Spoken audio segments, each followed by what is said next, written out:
Hooray, we're at the end.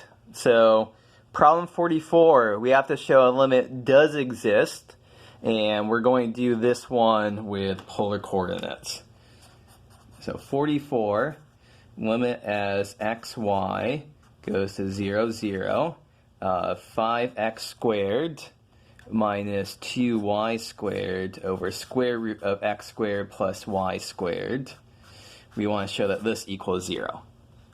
So how do we do this? I said polar coordinates.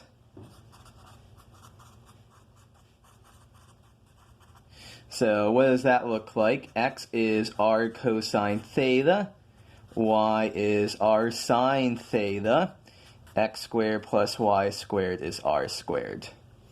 So we rewrite the function we're taking the limit of. 5x squared minus 2y squared over square root of x squared plus y squared. So what do we have? 5 times r squared cosine squared theta minus 2 times r squared times sine squared theta.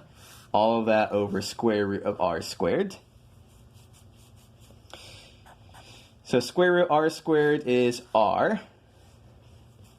And we can factor out the r squared in the numerator.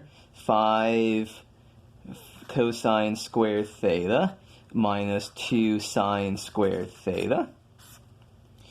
Canceling out factors says this is equal to r times 5 cosine squared theta minus 2 sine squared theta. So step 1 is a pretty mechanical process in solving these problems. Just know that you have to use polar coordinates, make these appropriate substitutions, rewrite everything, so this is equal to this. Now we have to set up some kind of inequalities here with an absolute value. So the second step here is, so let me cover this up for the time being. So we take the absolute value of the thing we're taking the limit of. So we want to set up some inequalities here. This is always greater than or equal to 0. And this is, over here, this is less than or equal to, well, let me put here equals to r times the absolute value of 5 cosine squared theta minus 2 sine squared theta. I'm now going to use the triangle inequality here and say this is less than or equal to r times the absolute value of 5 cosine squared theta plus the absolute value of 2 sine squared theta. By the triangle inequality, I can say that this is less than or equal to the sum of these two absolute values. And then furthermore, I'm going to say this is less than or equal to r times 5 plus 2, which is 7r. I'm doing that because I know that cosine squared theta is always less than or equal to 1, and sine squared theta is always less than or equal to 1. So 5 and 2 are upper bounds here. We could actually, we're being pretty wasteful here. We just need some upper bound on this function in terms of r. So what do we have right now? To recopy, we have the absolute value of the function we're taking the limit of is less than or equal to 0, greater than or equal to 0, and less than or equal to 7r. And now we take limits of the whole thing. The limit as r goes to 0, 0, 0. The limit as r goes to 0, if xy is going to 0, 0, r is also going to 0, 0. The limit as r goes to 0, 7r is equal to 0. So the limit of this thing is going to 0 by the squeeze theorem. The limit as xy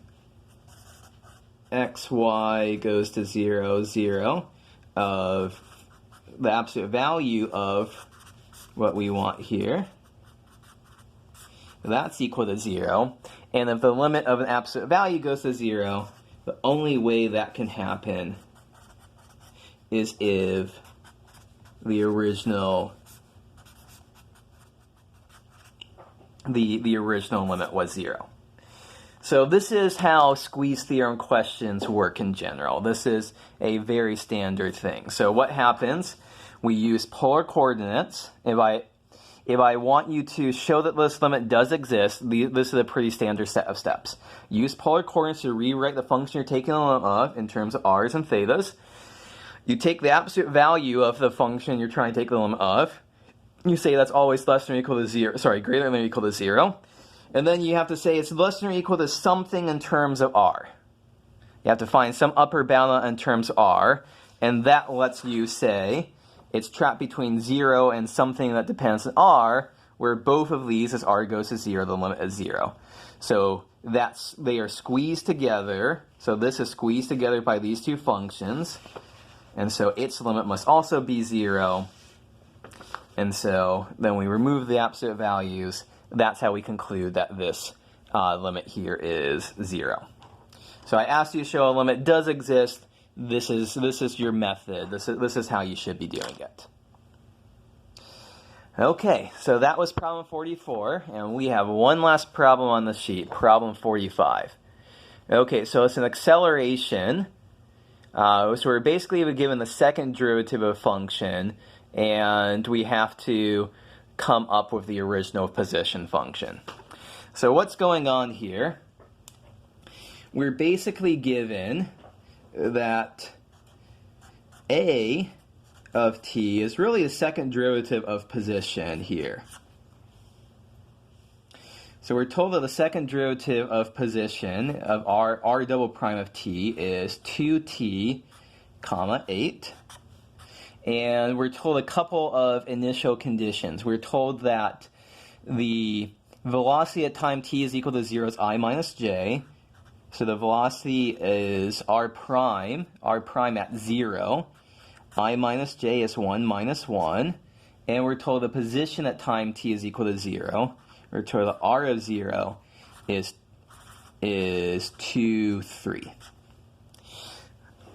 So this is essentially an initial value problem we're just going to have to do by integration. How do we do that?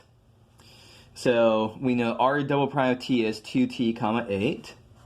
So r prime of t is, we integrate 2t and 8.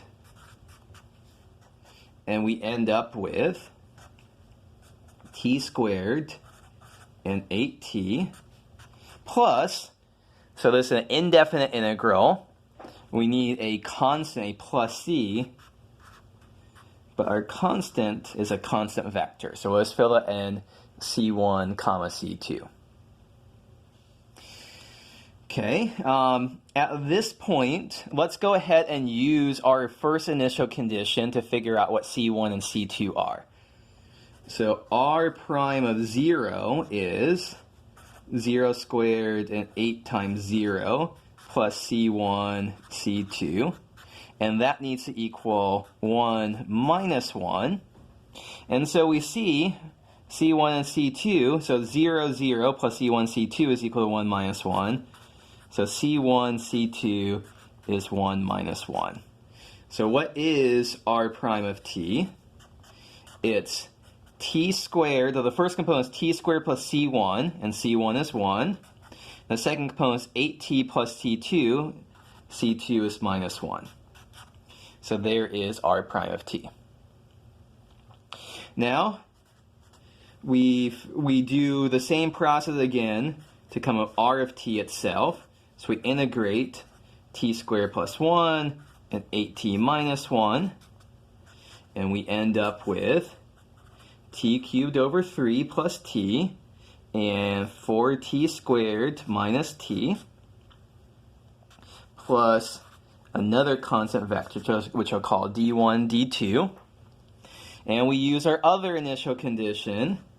r of 0 is, well, that's 0 plus 0, 0 minus 0 plus d1, d2 is equal to 2, 3. So what does that tell us? We can ignore those zeros. d1, d2 is 2, 3. I will squeeze in at the very bottom of this sheet. Our final answer, r of t is First component is t cubed over 3 plus t, but then also plus d1, which is 2. And the second component is 4t squared minus t plus the d2 here, which is 3. So this was a pretty easy one to figure out initial values for because we were just plugging in 0. We were plugging in like 1 or minus 1 or other values here is what we were given. That's off screen right now. And we were given the r prime of 1 or r of negative 2 or something like that. It would have been slightly more involved to figure out the constants here. But essentially, we have the big picture for what's going on. Okay, so that is the very end of these videos. Hopefully they were useful to you. Let me just reiterate something I'm going to say in email, which is, well, you probably will have seen the email before you listen to this. If you have questions about this, the best way is to come visit my office hours to talk to me about this. So the downside of doing, so the plus of doing these videos is that you get to watch them at your leisure. You can rewind them, rewatch them, stuff like that. The downside is that you don't get to ask questions of me when you're seeing me work them out. So if you do have questions, the best thing for you to do is to come visit me in office hours and we can have a chat. I very much enjoy that over the next week. Okay, good luck studying.